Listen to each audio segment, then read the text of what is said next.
You are listening to Right Off the Bus.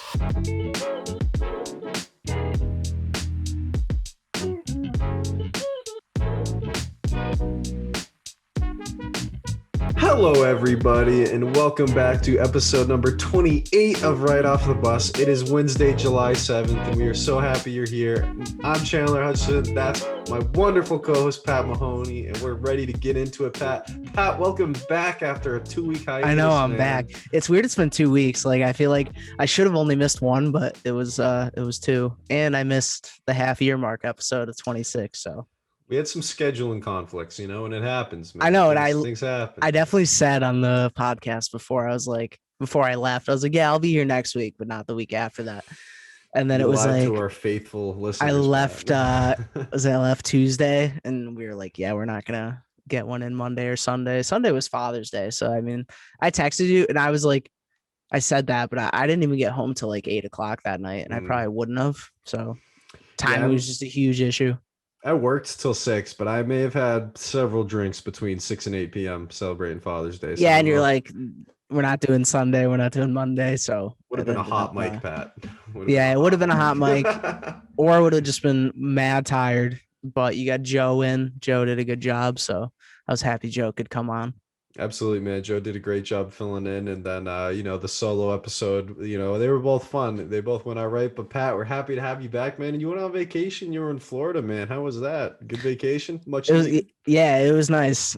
I wouldn't say much needed because like I was working for like not that long, and then immediately went on vacation, and I almost felt bad like at my job. But I told them when I got hired, hey, I got a vacation. So I went down to Madeira Beach in Florida. I went to Red Sox Rays down there, but Red Sox got smashed. That wasn't the 15-1 game, was it? No, we lost 8-2. And then the next night, actually, there was almost a no-hitter, but then the Red Sox blew it and lost. They almost had a no-hitter. But it was good. Red Sox lost 8-2.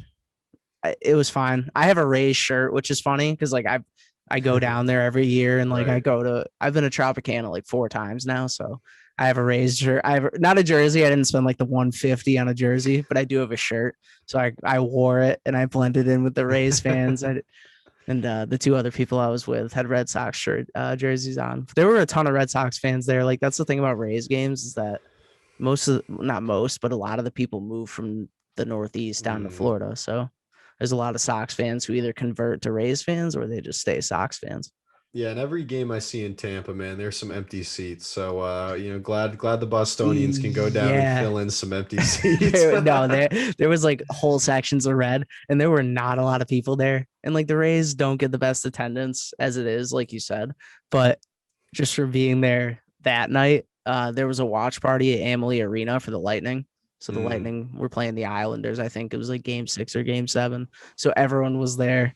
So that was like where most of the attendance was, but yeah, the Rays, it was still good down there in Tropicana in the Dome, and went to Disney. I'd never gone to Disney. I think I did when I was like 1, but obviously you don't remember it too much. Might as well have not gone at all. So I went to Disney. That was nice too. Nice, man. You get some beach time in. I know you were sipping some margaritas, watching some Euros, enjoying yourself. Yeah, I went to the beach. I went like every day but 1. So we were at the beach a lot. It was nice. Did we get any golfing in? No, we do have clubs down there. We have clubs down there, but I did not go golfing. There just wasn't time. I was like, I'm trying to relax, not get pissed shooting way over par. Right. Hey, busy man. Well, Pat, up here, we had some blazing days of heat, then some horrible weather, and like Massachusetts likes to do, we had a terrible July 3rd. We had a terrible July 4th weather-wise, and we didn't do anything. The best, but luckily I was working some OT hours, so that's nice. I got Sunday off because of that, and there you go. At the 4th off, man, went down to Plymouth, celebrated with some friends and family.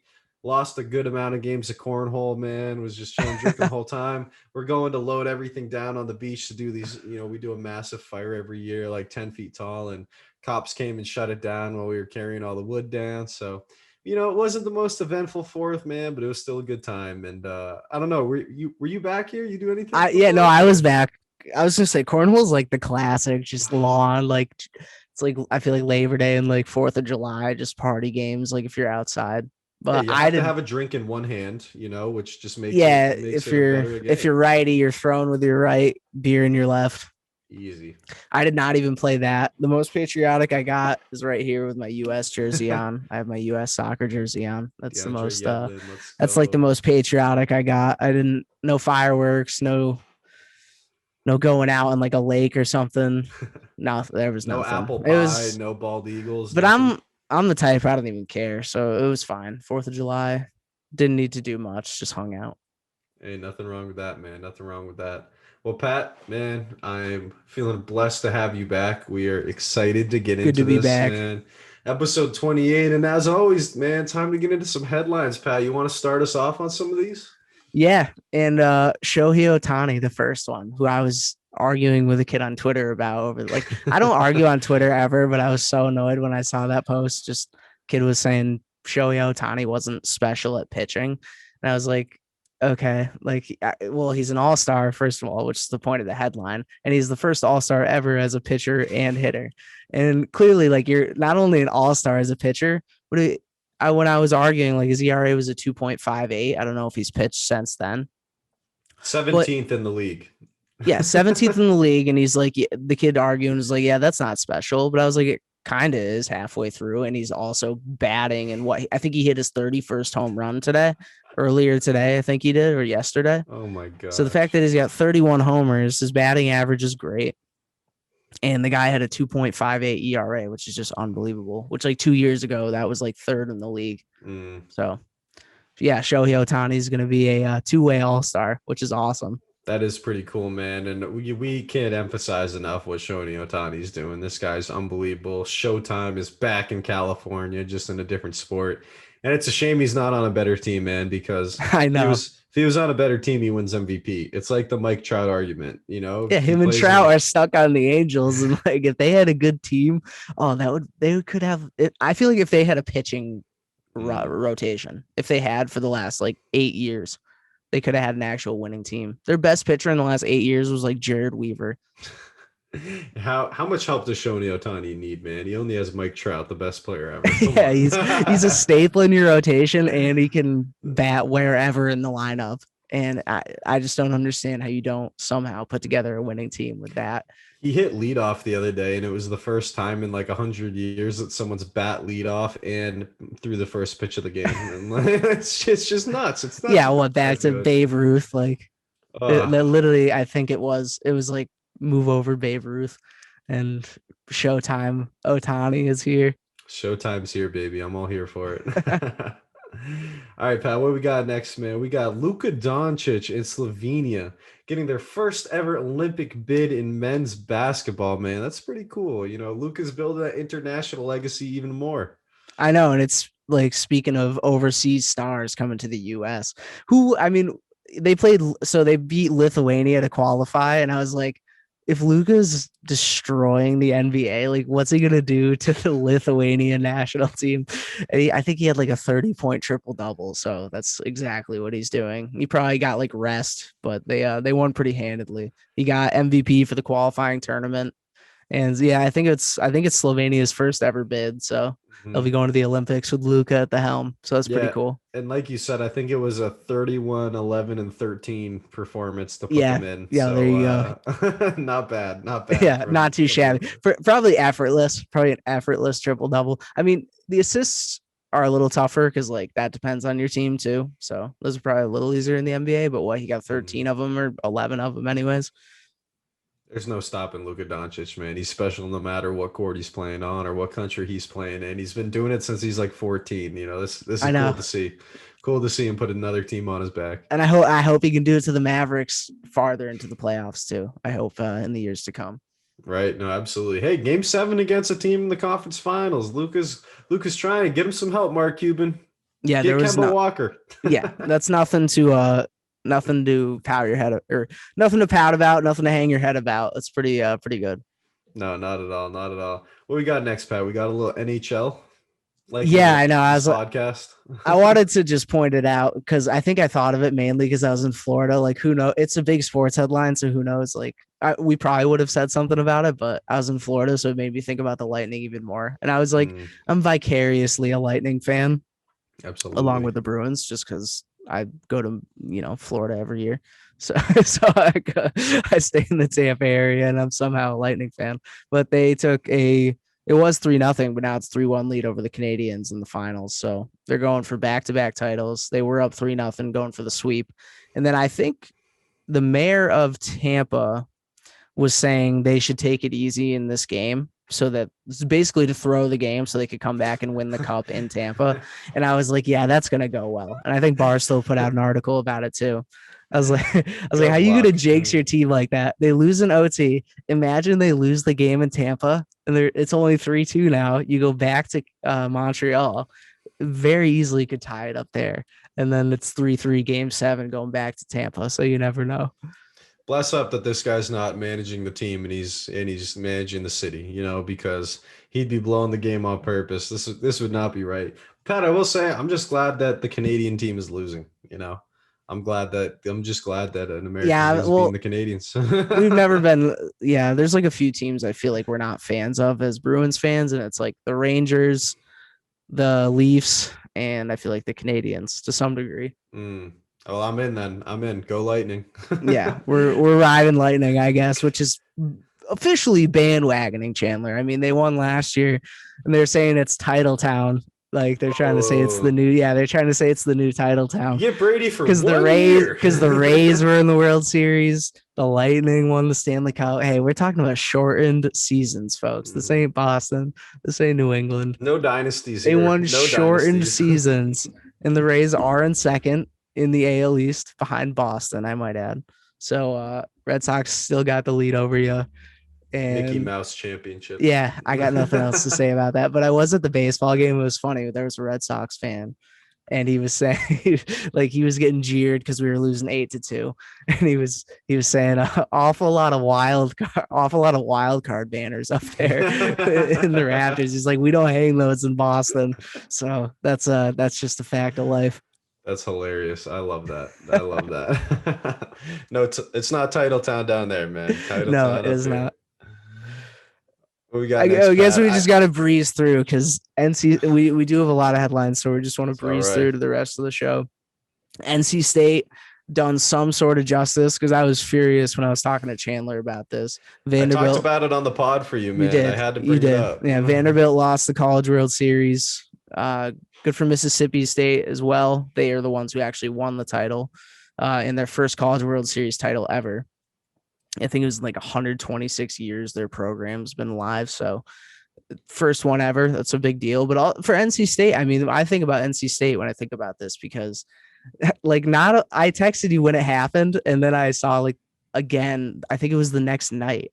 So they were saying, oh yeah, due to COVID and whatever COVID protocols, like enough players can't play and we can't hold the game. So NC State got bounced. And then the next night, they post a tweet that was in the 2 a.m. news dump too. That tweet was from 2 a.m. Eastern time. And then the next night, they freaking post a tweet saying the attendance for the night. And it was like, oh, we're so happy to have, like 25,000 fans in attendance tonight. It's like the most tone deaf thing from the NCAA ever. So I know the NCAA has good reasons to be in the headlines as of late, but just before that, there was a very bad one. So they're kind of saving face in my eyes. This was absolutely ridiculous, man. Shout out to Mississippi State. But like you said, just glad that Vanderbilt didn't go through because that was the NC State matchup before. They were robbed, and I don't care anything about college baseball, but I hope NC State goes on a revenge tour next year and just tears everyone apart other than Duke. But I hope they tear everyone apart. Duke baseball might not be there. Same with North Carolina. They're not baseball schools. Is what it is, man. Is what it is. Pat, this next one, man. N'Keal for the Patriots finally requests a trade. Pats fans rejoice. This first round pick that we spent, Arizona State, never worked out, Pat. I was saying to a couple of my buddies, I don't think the Pats are going to get anything more than a 5th or 6th round pick or a 7th round talent linebacker or safety that you've never heard of that Bill Belichick has a special thing for. I think those are your two options, but we have enough receivers now. I'm glad N'Keal Harry's going for a fresh start. His agent said just hasn't worked out. It's mutual. Hopefully we can find a trade partner for this guy because it has not worked out. Yeah, he's just like either hasn't had because he was there when Brady was still there in his last Yeah. year. Yeah. Yep. So, but they had options in that last year too.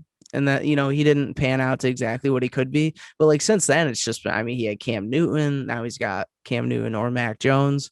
So it's not like he's had like the best situation. I'm Yeah. glad that he's getting a fresh start too as a non-Patriots fan. Like Right. he can, I feel like he can be talented. He just needs to go somewhere else where he can be utilized more. And now, Can't like you teach said, 6'2". yeah, now they got Nelson Aguilar and you're gonna have Kendrick to Bourne, and they Kendrick signed the Bourne. tight Thank you. ends, and Hunter Henry. yeah, Hunter Yeah, and they got Johnny Hunter Henry. Smith. Yep. No, but I mean, this is good. This is time, and I'm glad it's kind of a mutual split. That's kind of how it's running.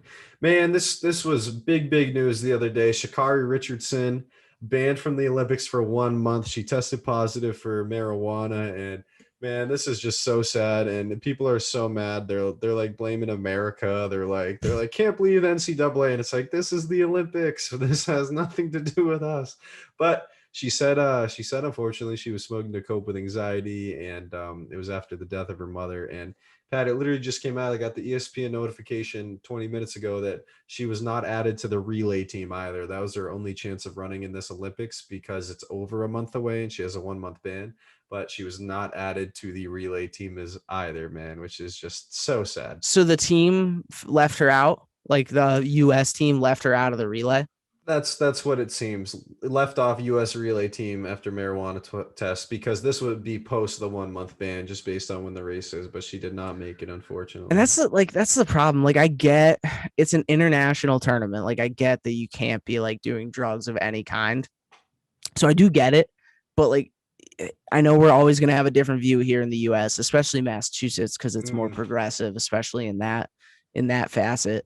But like so for us, her smoking, some marijuana, And uh she's sad about her mom dying. yeah, it's to us it's like, oh, let her run, and there's a outpouring of support to her, which is great. And I know like a lot of places in the US, like it almost like it should be legal federally here. Like I think most of the country has that mindset at this point. But again, internationally, it's you just like I understand like you can't. So Yeah. I get it. I wish that she was able to run the relay at least. I don't agree with them with the 1 month ban and banning her because she's literally one of the fastest people alive. So banning her from her own race where she could have excelled sucks. But at the same time, I get it, and I think the U.S. team should have left her on the relay team I because at absolutely the agree. very least, at the end of the day, I'm sorry, No, go ahead. it's like they have their mindset internationally and the committee, whoever makes the rules for the Olympics, and like the US has their own too. I feel like the US could have backed her and had her on the team. I agree. I absolutely agree. And I will say a shout out to Shikari for coming out and saying, "Hey, I know what I did was wrong. I made the mistake. I know that I can't do it in this space, but just because you can't do it doesn't mean the rules aren't stupid, right?" So I Mm-hmm. mean, she broke the rules, and it sucks that it's that way. But Yeah, I that guess I those are guess the it's rules. But I guess it's move on. And unfortunately, she runs in 4 years, which sucks. Which really I bet sucks. she'll still be I don't know what like the lifespan of like a prime is for track and field, but I feel like if not maybe towards the end of it, but I feel like she'll still be able to compete. Hopefully Yeah. 4 years from now. I really hope so. Absolutely, man. Absolutely. We hope, and I'm sure that's the dream. Pat, we got to move on now. Some good news from the NCAA, which isn't something we really say on this podcast. But man, they finally decided last week that athletes were able to profit off name, image, likeness, their following, all this stuff. And Pat, we talked about on the pod, man, that or actually, I talked about it with Joe 2 weeks ago. That whole education reform where they could pay for books and Mhm. educational materials, all the stuff. But this is huge that they can profit off anything. You think about those kids like Zion Williamson that go into college with 2 million followers. Now they can make money off of that. Yeah. Dude, at 12:01 the next day, there were people announcing deals with like chicken shops for like 10 grand. Like, Mm-hmm. I love it. This is awesome. We're going to see so many weird endorsement deals. And I'm so I love excited it. There's to we've see already all of seen a them. few. Like we've already seen a few.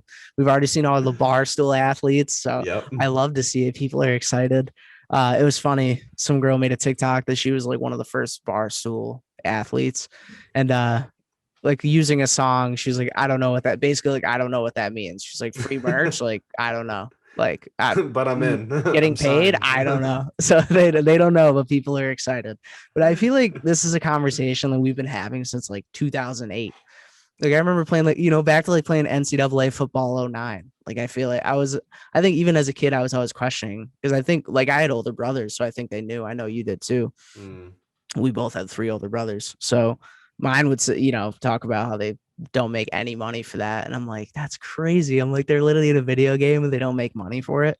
So if I hope that they're doing this, like I hope NCAA football, NCAA basketball all come back as games because then they'll be making a lot of money because they'll actually Yeah. get paid for their likeness and not just like sponsorships through third parties. That's a great point. Literally in the weeks since this news had passed, I didn't even think about the video games. That is a Yeah. massive part of it. I really like that. They've rumored them coming back, and I hope that like now that this is in place, they actually do come back. This is not the time for rumors. We need to know. I know. No, I think some quick research might show that they probably are in development, but you never know with EA because EA is like the worst video game company. So That's very true. And speaking of the worst companies like the NCAA, Pat, I thought it was in perfect NCAA form to announce this on a Wednesday and say you can't start making money till tomorrow. Not like as of now, they were like, wait till 12. Wait till 12:01 to sign with someone. And I was like, seriously? We put just like an 8-hour buffer on this? Like there's no need. NCAA. Yeah. So everyone just like verbally agreed to contracts and now they have to physically sign them. I'm sure they're getting faxed over at 12:01. People are probably anxious to do it, Get those fax machines running, man. Now, Pat, this is a question that's been going around a lot, but what athletes do you think would have made the most money if given the chance? Darren Rovell tweeted out that he estimated that Reggie Bush would have made between $4 and $6 million in his years at USC. Can you imagine what would you do like a 20-year-old kid at college with $4 million? What would you do? That's the part about it that scares me is like thinking about like obviously they should get paid, but like thinking about what a 20-year-old like me at 20 would do with $4 million. I'd probably I would save because I understand it, but also I would spend probably way more than I should. And there's a lot of people that don't understand, and there's going to be a lot of people that handle that money wrong. Yeah, you got people trying to take advantage of you, trying to pull like a Mike Tyson on you, like taking all your money, taking advantage of you. So now, Pat, to my mind, I think Vince Young at Texas. I think Reggie Bush at USC. I mean, one, also they need to give him his Heisman back and reinstate all of his records because he accepted $300,000 when he could have been making 10 times that. Yeah. I think about Johnny Football and Baker Mayfield making all the money in the world. Think about Bo Jackson, even back in the 80s, being larger than life. And I think about, dude, Zion Williamson in 1 year at Duke. That dude would have been a Jordan brand athlete before even playing in the NBA, so he would have signed one of those LeBron contracts. Just a lifetime. Yeah, lifetime $1 billion contract. I could easily see them jumping the gun on that.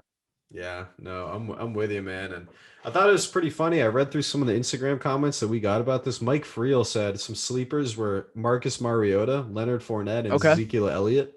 I thought that those were all really good. Yeah, Mariota at Oregon, he was very popular in college. One I put on here, I don't know if anyone commented it, but Tebow, like Tim Tebow was kind of an icon when he was playing at Florida. Like he was a big deal. So I think Tebow would have gotten a huge deal. And Johnny Football is a repeat guy that I had I think everyone that's like a unanimous. There would have been T-shirts with him holding up the money signs. Yeah, you can see it all now. So you see Baker Mayfield planting the flag in the field. Like, that would have been a shirt. That would have been a shirt right there. But dude, I will say Tim Tebow would have probably had the Vatican or the Catholic Church sponsoring him. And they got more money than anyone. They got absolutely more money than anyone. Tim Tebow just sponsored by the Bible. Best selling book all time, man. They got the profits. That's facts. They do. All right, Pat, let's move on, man. Let's get into some basketball. So let's just recap the conference finals real quick before we get into this NBA finals preview, Pat. I know I'm still laughing too. Yeah, you got me with that one. That was something. So man, the Bucks end up beating the Hawks 4-2, man. And this was an awesome series. And no Giannis for the last two games. And we got a hurt and hobbled Trae Young for the last couple of games. So as always, man, these last two postseasons have just been riddled by injury. And that's the big story, man. Yeah, right. It was so fitting that the two best players get hurt in this series because that has been the story of the NBA playoffs. D-Book breaks his nose. Chris Paul apparently had a hand injury too. He had a hand and shoulder injury. Anthony Davis was hurt. I mean, it like the list goes on. Jaylen Brown didn't play. Brown. List, it just went on and on. So it's very fitting. It was, man. And I was thinking too, I was like, these are the best two players left in the playoffs. Like better than CP3, D-Book, and Paul George, in my opinion, are Trae Young and Giannis. And man, it was tough not to see them. And I mean, I said this last week on the pod, so I'm not going to go on about it, but just all the respect in the world to Nate McMillan, Trae Young, and the rest of this Hawks team. Guys like Lou Williams stepped up. Cam Reddish came out of nowhere to make a real difference in the conference finals. And I think this Hawks team did fantastic, man. We talked about it before. I just think the Bucks are better. I just think the Bucks are a better team overall. Yeah, a better all-around basketball team. It's not like obviously Giannis's talent stands out, but besides that, it feels to me almost like a Kawhi on Toronto situation where like Middleton is like the talent level of Van Vliet, but then obviously there's just the one superstar, which was Kawhi, but then Giannis. So it's Giannis, but then it's like just a supporting cast who are all very good. Drew Holiday, Chris Middleton, Brook Lopez, all three guys that kind of fly under the radar for the most part. Right. And then you had Brook Lopez drop 33 in the conference finals. It's like in game 6. Was it game 7? Game 6. Game 6, yep. Game 6. And I got to say, too, man, I mean, the fact that you take Giannis out in the first game, and I just totally blanked on who they put into the lineup. Pat Connaughton, they put into the lineup. Yep. But then they make the adjustment, Bobby Portis. Bobby Portis is one of 4 players to score 20 in game 5. And then you have that big matchup that they can't play against. And then Brook Lopez goes off because they're playing double bigs. Surprisingly, for like the first time ever, Mike Budenholzer made some good in-game adjustments. I was absolutely shocked. But, man, I just think at the end of the day that, you know, the best players in the series were Giannis, number 1, Trae Young, number 2, Chris Middleton, number 3, Drew Holiday, number 4. And when you have 3 of the best 4 players in a series, you should win. You should win. That's how it goes. No, absolutely. And I will say, too, man, I love that Nate McMillan just got a 4-year extension announced today on Tuesday. Hard to argue with it, right? I mean, after what just happened, no, people expected them to lose to the Knicks. Yeah. They were supposed to lose to the Knicks, and then here they are. They were the conference finals against Giannis, the second best team in the East. Their coach, man, Nate McMillan, he was an interim selection. They fired Lloyd Pierce. They hired him on when the team was like 17-19 or something. And he was fantastic. So shout out Nate McMillan, man. I thought he was unbelievable this year, and I'm so glad that he got the deal. So glad he got it. And the NBA must be big mad, and the refs too, because he was saying the NBA was paying the refs to give the Knicks calls. I'm down with the coach just saying whatever they want. Oh, I love it. $25,000 fine. Yeah, it cost him $25,000 out of pocket, but it was worth it. It was worth the entertainment value. Absolutely, Pat. Anything left on that before we move on to Suns Clippers? I don't think so. All right, man. So we got Suns Clippers, man. The Suns end up winning 4-2. Kawhi Leonard does not play in this series. Devin Booker, broken nose. CP nursing the injuries. Everyone, man. But I gotta say, I'm just going to come out with this, Pat. I hate being this guy, but there was no Kawhi Leonard. There was no Serge Ibaka, and Zubac missed the last 2 games. Yeah. And if you have those 3 guys, mainly Kawhi and Serge, I think that the Clippers win this series and are in the NBA Finals. But guess what? That's not what happened. They didn't play, and the Suns win 4-2, man. Devin Booker, unbelievable. CP, unbelievable. Monty Williams, unbelievable. And you see the moment between Monty Williams and Chris Paul saying, man, we made it. We made it. And he said, I'm trying to calm down, coach. I'm trying to calm down. And Monty's like, you don't need to calm down, Chris. You're going to the finals. This is sick. Yeah, that was a nice moment. I feel like that's been our mindset, at least mine, since the beginning. It's like, who are the Suns? You know, who's going to finally knock out the Suns? Like, it was the first round, the second round, the third round, and I keep getting proven wrong. And here they are, right in the finals again. Like we do have the injury problems.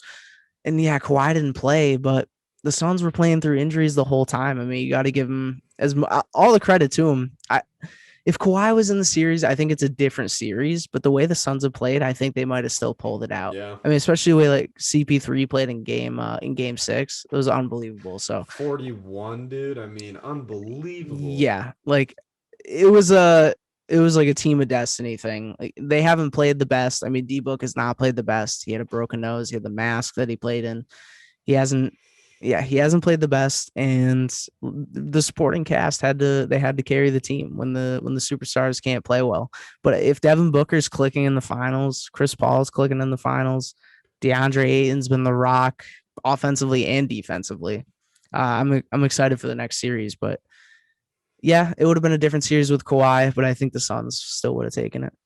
Yeah, no, I definitely agree. And I think that the Suns have just been unbelievable. And Chris Paul wanted to be there for a very clear reason. It's amazing to see what has gone on there, man. So, Pat, let's look at this NBA Finals matchup, man. It's tonight as we're recording this on Tuesday. So when this podcast goes out tomorrow, we're going to know what happened in game 1. But yeah, we're not going to make any predictions. Right? Giannis is listed as doubtful, man. And he's expected to be a game time decision. But they're playing in Phoenix, and dude, I gotta tell you, if Giannis is a game time decision, I say rest him. I say you just won 2 games in a row without him. I say rest him if he's game time. Give him those extra 2 days because that makes a huge difference. I'm sure he's going through round the clock therapy and recovery and all this stuff, but whoo, man, you gotta rest this guy if he's playing hurt. You cannot have Giannis be out for anything more than he should be.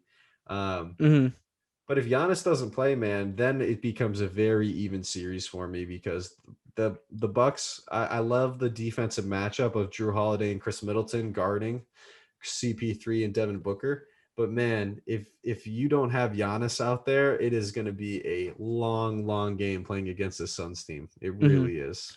The goal in Phoenix for the Bucks will be to split. So no matter what, they want to come out with 1 game. Obviously, everyone would love to, but I'd say splitting is the primary goal because it's a very difficult team. I agree with you. Like, if Giannis is not ready to go, why risk any sort of strain, any sort of furthering of the energy or of the injury? Rest him game 1. A couple days later, play him in game 2. You can focus on, if you happen to lose game 1, then you could focus on splitting in the second game with Giannis in the lineup. But like you said, they've played 2 games without him. And they've looked fine. They've looked good. Chris Middleton has taken over when he's needed to. Brooke Lopez the same. The supporting cast is there. I say take a chance with game 1. Whew, that's tough, man. That's tough. And Pat, you know what's something I was looking at too? I always like doing this, like we talked about in the last series. I like looking at who the best players in the series are. And if I'm looking at this series, I think Giannis number 1. I think D-Book and CP3 2 and 3, but then I see Middleton and Drew as those next guys. And I see Ayton as number 6, and I think there's a gap between everyone else, but I think the difference is just the size and the defense. Chris Paul's a great defensive player, but Drew Holiday's 6'4" and a big, strong guard. D-Book, not a great defensive player. Ayton, pretty decent on defense, but Giannis is a defensive player of the year. Drew Holiday is a first-team all-defense. Middleton's 6'8" and a very solid defender. And I think for those reasons, man, I think if I had to pick, and this is all on Giannis, right? It's all about health, all about if he can play, how healthy is he. I'm picking the Bucks, man. I would pick the Bucks in 6 if Giannis is playing. But obviously, that's a very, very big if after that knee hyperextension, man. Yeah, you're all about matchups. You definitely look into it deeper than I, which is good because sometimes it backfires on me. But I think I'm gonna stick with it. I was saying, Suns. Yeah, I was saying Suns in 6 if Giannis doesn't play, and I say Suns in 7 if he does play. And my Finals MVP is gonna be Chris Paul. I think D-Book might be the high scorer, but he's gonna take a lot of shots to do it. DeAndre Ayton's going to be, he's not, he does put up crazy numbers, like for rebounds, especially. Getting like 22 rebounds in a game, which is just ridiculous. But yeah, he averaged in the last series 18 and 13 is his line. He'll probably average something similar. It won't be like a crazy standout, but it's just a solid performance that the Suns need, especially defensively too. I think MVP is going to be Chris Paul. I think he'll be the most clean and consistent player on the court. And probably the most clutch out of anyone in this series. He's the guy that you want with the ball at the end of the game. Now, Pat, I will say we got a live update. Won't be live for listeners, but from Woj saying Giannis is on the floor doing his pregame workout right now, and after this workout, we'll know if he's playing. So, whoo, man, I'm sure they want to play him. I'm sure they want to play him. Problem is, dude, if Giannis plays, then you're probably having DeAndre Ayton guard him. And then that leaves someone running around to Brook Lopez on corner threes, which I don't love. But no, he can. I'm just scared. They got no one to match up with Giannis. They got no. Does any team though? Does any team have anyone to? And it still works. It still works out. I think Capella's a better matchup than anyone here, though, and I think Kawhi. Yeah, Capella did do a pretty good job. Kawhi did it when he was on Toronto, and it's just. Their power forwards are Jay Crowder and Dario Saric. That's what I'm worried about. And neither of those guys are gonna. Yeah, you're right. Neither of those guys are gonna get the job done again. It's gonna be up to Ayton. I mean, Ayton's gonna have to play the series of his life. Yeah. And I would love if he did. That'd be amazing. If Ayton's the story of the finals, I'll be happy. That would be awesome, man. So at the end of the day, you're going with Suns one way or another. Yeah, I'll go Suns. I'm going Bucks in 6 if Giannis plays all 6. If Giannis is out 1, I'm going Bucks in 7. If Giannis is out 2, I'm going Suns in 6 because I think the Suns will win 2 in Phoenix if there's no Giannis. Yeah, that's gonna be tough to overcome. But as your boy Perk says, man, maybe Giannis is the Robin anyways. Maybe Middleton's the Batman. We're about to see a legendary I know. legendary performance. Perkins as an analyst bothers me. He really does. But when he called the Chris Middleton Batman and Giannis Robin, I was dead. I mean, you can't do that. Yeah, Middleton stepped up in a big way, but you can't call Giannis Robin. Yeah, that's ridiculous. The back-to-back MVP and the defense. It's just the other guy was rolling his eyes, and I was too. But I was like, "Oh, Perk, because he give me some entertainment on this Saturday morning." Well, Pat, we're looking forward to it, man. I'm so excited to watch this game tonight. It's going to be pretty epic. Now, Pat, let's get on to a little extra time. Let's get a little Euros going, man. You want to start us off and kind of run us through these games here? Yeah, because we've got to recap what happened last time out. So Italy beat Belgium 2-1. They were up 2-0, and then Belgium got that not cheap. I mean, it was well deserved, but they got the lucky penalty kick, a stroke of luck to get a penalty kick before halftime. So they got back 2-1. And yeah, so Belgium loses, and Belgium's golden generation. They have not lived up to expectations, have they? It's been since 2014 at that World Cup when it was that was the big talk, was the golden generation. Right. Bowed out of that. They barely beat the US. I remember they were up 2-0 and we ended up scoring. Julian Green, scored the 106th minute, and we almost came back. So that was to barely beat the US was already saying some, even as I wear my US jersey. And that's when Tim Howard set the save record in the World Cup. That was, Tim Howard. Yeah, an unbelievable game. So just had some big lightning outside. That's pretty much, it's been stormy here. I'm surprised both of us have power and consistent right now. Because I drove from work and it was not good. Oh, shoot. Yeah, it was not good. But in that game with Italy, Kevin De Bruyne played through significant injury. He said he shouldn't have even been able to play. His ligament, his Achilles was just torn. Eden Hazard couldn't play. And yes, you just have these, two of the best players in the world, maybe not Hazard anymore, at least last year.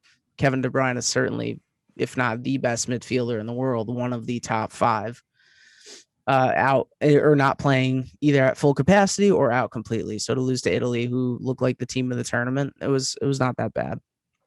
Italy's playing out of their minds right now. It is so much fun watching them. That defense is unbelievable. Yeah, pairing up Chiellini and Bonucci back in that defense, man, it's worked. And as we're recording this, Italy did actually just move on to the final as well. They beat Spain a little earlier from where we're recording. They won on penalties 4-2. It was a good game. They looked tired for a lot of the game. They looked worn out. They looked in the first half a little disjointed. but Chiesa got that beautiful goal to open the scoring in like the 60th minute. It was pretty close to that. And then Morata had a beautiful, beautiful goal as well, tied at 1-1, but Italy prevailed. So I know my buddy Andrew is happy. Andrew Mitchell from he is very Italian and he's very happy, but Italy are as well. And of course, man, Murata does his thing in the penalty shootout and just has a god Yeah, awful and penalty attempt. yeah, and As I feel always. bad for him because he gets like his family gets like death threats, and then he goes like, and he had the goal to tie up the game in like the 80th minute, and no one's even gonna remember that. They're gonna Nope. remember how he missed the penalty, like even though he scored and brought them to extra time and saved the game for Spain. I guarantee he's gonna get the same threats because he missed the penalty. Yeah, It's like it 1 minute is. you're the hero, 1 minute you're the villain. It is sad, man. It's messed up. No one should be getting a death threat for a soccer game. But I will say, man, Jorginho came in and iced that game with that final penalty to win it. That was beautiful. Yeah, it was beautiful. Oh, I sent the keeper the other way. That was awesome. It's always what you like to see. And Pat, we've had some other crazy games, man. Like you listen on here, man. That Switzerland and France game, just ridiculous, absolutely ridiculous. Going down to penalties and watching the French Giants fall. I know. Man, it was amazing. And I was in Florida and like we had, dinner plans and it was a 3 o'clock game. So I saw the first half and Switzerland were up 1-0 and I was so pumped. And then like I'm out, I can't watch anymore. And I looked at my phone and France was up 2-1 because Benzema scored twice in like 2 minutes. And I was like, oh my God. I was like, they're gonna lose. I was rooting for Switzerland, obviously. And then they went up 3-1 because Pogba scored that crazy goal. And then I looked later and Switzerland were tied 3-3, and I missed all of it, and I was so mad. And then I while we were like walking around, I like pulled up the game. I was like, I have to, because I already missed all the best parts. I was like, I got to see the end at least. So I watched extra time and penalties while walking around, and it was good. But yeah, I love Switzerland. I always find myself rooting for them. I like Sha'Carri and Granit Xhaka, so a big Switzerland guy. They did beat France, but then they went on to lose. They lost to Spain in penalties, heartbreaker in a penalty shootout. So one day it goes well in the penalty shootout, the other day, not so much. That's the beauty of it, man. Getting to watch them play every couple days, Yeah, it happens so it quick. it shifts so much, man. And I gotta tell you, dude, this Denmark team, this is the team everyone's rooting for, Pat, right? I mean, this is the team we all want to see win. Absolutely. I hope they beat England, and I really, really hope. Well, I shouldn't say really. I really, really hope they beat England, and then if Andrew listens, he's not going to be happy. But I kind of hope they win the entire tournament. I think a lot of neutral fans will be on their side too. They lost Christian Eriksen. I mean, that whole thing happened with him, and now they're here. They are playing for a chance to be in the final. It's insane. Without their best player, they're probably playing for him. He's in the hospital watching. So I'm very, very happy about Denmark making it this far. No matter what, like that's the thing. They can go out and play fearless because they have nothing to lose. It's all the pressure's on England, all the expectations. Denmark can go play free, play how they want. They don't have to play defensively because they're going to have to score. I mean, England has like one of the best defenses internationally as it is. So Denmark are going to have to focus on scoring. So it should be a good game. It absolutely should be. And like you said, if you're a neutral, man, if you're anything but an England fan or an Italy fan and you're not rooting for Denmark, there's something wrong with you, man. This is the team that's doing it. This is the team that's playing for their best player that literally died while playing soccer. So, I mean, all the respect to Denmark and getting this far. No one thought that they would be here. And I got to tell you, this has been so much fun to watch. And no one wants to see England win. Come on. We don't want to see England win. No, they just put a 4-0 whopping on Ukraine, which Ukraine looked good, and they looked really good up to that point. I mean, they just beat Sweden, who looked very good this tournament. Emil Forsberg was unbelievable. And I mean, they beat Ukraine 4-0. So all their games have been like home games too. I think that game was not at Wembley, but every other game is at Wembley. Was before, yeah. Yeah. And I don't know where the final is. Is the final at Wembley? I don't know where the final is. I can't make like a proper statement, but if it's at Wembley, we certainly can't root for England. They're gonna win at home. Yeah, no, that would be can't have that. No, can't have. It's like Tampa Bay winning the Super Bowl in Tampa Bay. Exactly. Right. We can't have that. That's not okay in my book. They did absolutely beat down on Ukraine, man, which was tough to see. But I got to tell you, Pat, I mean, we want to see Denmark in, but as a neutral, I mean, an England-Italy final would be a lot of fun. That would be a Mhm. lot of fun to watch. That's the soccer game I'd want to watch as a neutral, but for the storyline, give me Denmark all day, every day. Absolutely. Yeah, England Italy would be a better game probably, but you never know in international football. These small teams make a run. You don't know who's going to win. Switzerland scored twice in the last 10 minutes of the game, and they end up winning against France, who are the World Cup winners. So it's anything could happen. You never know. Denmark could make the run. Anything goes, man. Anything goes. All right, Pat. And just before we move on, real quick, man, Copa America is going on too, and it's not as exciting because the teams aren't as good, and Mhm. in all these countries. But Brazil is in the final right now, and tonight, while we're recording at 9 p.m., Colombia versus Argentina. Messi's been playing out of his mind to get Argentina here. Lucas Paqueta has been playing like crazy, but realistically, Argentina should beat Colombia, right? Mhm. Let's get them to beat. Then we have Brazil, Argentina. It's the matchup everyone wants. Does Messi get that international medal, Pat? Does he get it? I hope so. Brazil look good. It's like I don't know as much about Copa America or like the South American teams, so it's hard to say. But I got to imagine Messi's going to carry the team to victory. But it's going to be Messi versus Neymar, so you never know. I mean, Brazil are all around talented. Argentina's defense has never been that great. Like the way they play and the defense that just comes out of their country, it's always been their worst statistic. So I'm curious to see. It could be a high scoring game. I think it's going to be a competitive game. Absolutely, man. It's tough to score on a defense that has Thiago Silva and Marquinhos, and right in front of them you got Casemiro and Fabinho Mm-hmm. locking down the holding midfield. So it'll be fun to watch, man. We'll have to wait and see what happens there. But Pat, moving on, man. We got two listener questions submitted this week, Pat. But one of them we already answered. Who's winning the NBA Finals? Shout out Carson for submitting that question. But as always, gotta love Brett submitting some good questions, man. Are the days of LeBron winning in the playoffs as the best player on his team over? Are those days gone, Pat? I don't like maybe not as the superstar we know him as to just take over a game, but he still might be the best all around player on the court because he might take a backseat to scoring. He might just be Yeah. more focused on rebounding and assisting, and he's still going to get his. I mean, he's still going to have those games where he scores 30. He's still going to have those games where he scores over 20. But if he scores 16 points, gets like 10 assists and 13 boards, I mean, that's still in competition for the best player on the court. I mean, Right. I think he's capable of doing that. And I think he can, I think as he gets older, like LeBron's so good, I think he's just going to get better at playing a different type of role. He'll still be the leader, but just not, the Miami LeBron, like taking over games, scoring 50 points. Yeah. No, that's absolutely very fair. I'm going to go with the fact that I don't think Anthony Davis has a killer instinct to where I think LeBron will still be the best player on that team and he'll still be the guy taking the shot down the stretch. And Mm-hmm. man, I'm ready for all those LeBron sitting in a hyperbaric chamber tweets as always because they had an early exit from the playoffs. I think LeBron still has a chance. I think LeBron's as good as anyone's ever been, and regardless of You that can't count he's him out. It's just, right, it would be I don't care stupid that he'll too. be 37 or whatever he'll be in his Year 19th 19. year.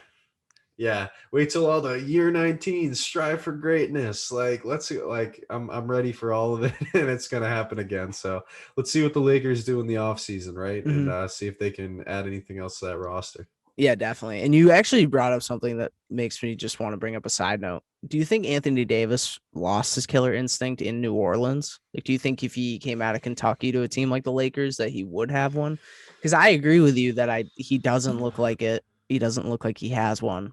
Was it like 4 years on the Pelicans, just not even making the playoffs? I think it was even more than 4 years, but I think that could definitely be what it is, man. Because when you come in the league and you're not put in a position to succeed, he had one playoff berth in New Orleans in like 8 years or whatever it was. It Mm-hmm. wasn't good. It was not good. So I think that absolutely can happen if you're put in the right position. I mean, Zion never had that killer instinct, so who knows what's going Yeah, to happen because with him in New yeah, Orleans? But he won the national title at Kentucky, and then he goes to New Orleans to play with yeah. essentially nobody. Yeah, I don't know. That's a very interesting point, man. I'd be interested to see. It's all about fit, man. I'm telling you, it's all about fit. You put Brandon Ingram on the Lakers, And you know what? He's horrible. And you know what? He's a bust. But then he gets traded to the Pelicans. He averages 25, and he's a first-time All-Star when he's 24. Mhm. So I think it's all about fit, but it is impossibly hard because who knows how that would go otherwise. But I don't know. I don't trust AD with the ball in his hand at the end of the game. So I think he did lose it somewhere along the line. Yeah, not at the end of the game, but just I mean, he's still a great player. Just I agree with you. End of the game and killer instinct seem to be lacking. All right, Pat. Well, man, as always, it's time to start wrapping up the show. So we're going to get on to what we've learned. But as always, we got to get a little ad from Book Thinkers in, man. So if you read personal development books, please go over and check out Book Thinkers. This company is dedicated to helping you fulfill your life more through books. So every single day on Instagram and every week on their podcast, this team over at Book Thinkers is helping you discover new books and new mentors. That's a big part that you can help that can help you achieve more and live better. So remember, the right book at the right time can absolutely change your life. You can find out more. Go to www.bookthinkers.com. That's the World Wide Web right there, Pat. Or type in Book Thinkers to Instagram. Go check them out. This team's doing a lot of great stuff. Please give them a look, give them a follow. Now, Pat, why don't we get on to what we've learned? And you tell us what you learned this week. Yeah, so I mentioned Belgium soccer earlier and just how, it was the golden generation. They haven't lived up to expectations. I mean, that's the thing. I think Belgium's just it's a growing country, and I think now they have such like a dedicated soccer population and soccer system that they're going to continue to be good. There's going to be other golden generations. This was just the first. I mean, you look at some of their best players are Yuri Tielemans, who's like 22. Right. You have Jeremy Doku, who's like 20. It's like some of their best players are literally well under 25. And then the youth academy as well. I know their youth team isn't ranked that high, and they just they did poorly at a tournament recently, but like that's still just development. I mean, these guys are still going to be great, and maybe there will be a gap in the next coming years, but I think like they're going to be a consistent top 6 country in the world. Like there's going to be high expectations of them always.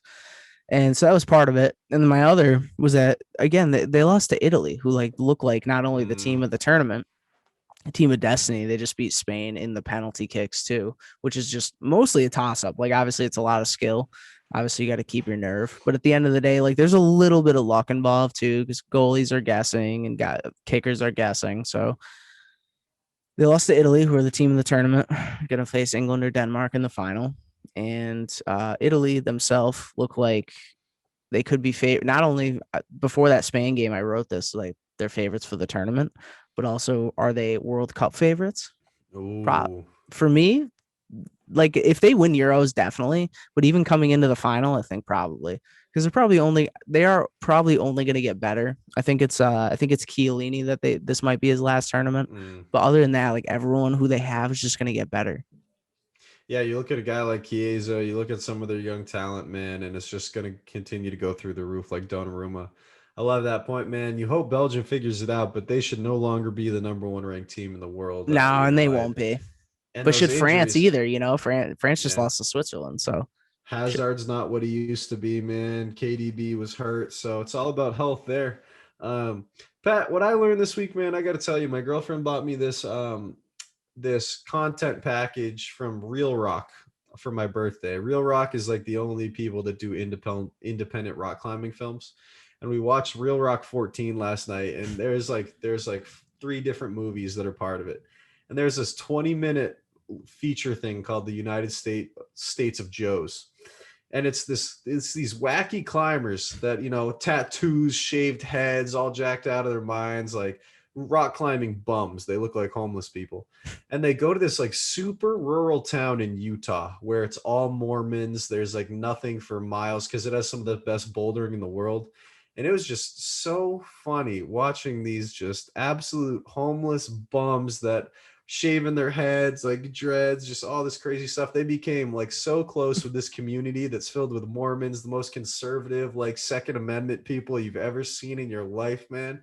And now they sell bouldering gear. They sell all this crazy stuff, and their entire economy thrives off rock climbing now, like 20 years later. And I just got to tell you, man, it was another example of just sports bringing people together in ways that you would never, ever imagine. Like the most redneck, conservative people you've ever seen, all Mormons. And they like just welcomed with open arms these people. They saw them sleeping in tents on the side of the road. And they're like, are homeless people like coming to invade our town? Like, what's going on?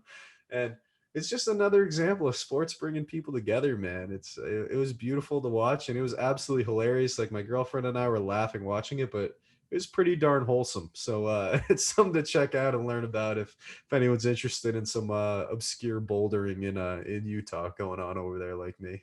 That's a cool story. Are there there's mountains there by the town, or do they just they just kind of run it out of there? So it's literally right by the town. There's literally like, it's not fields, it's like deserts of just massive boulders. Oh, So okay. people like bouldering up to 20, 30, 40, 50 feet. And it's just like barren wasteland with just massive rocks everywhere. So like these people would just go weave in and out of the rocks, try to find the new climbs. And they spent like months there at a time. And then they started moving in. And it was a hilarious story. Like you And see I'm these 70-year-old white dudes with mustaches down to here, like trying to hop on the rocks. Like, just it's prime.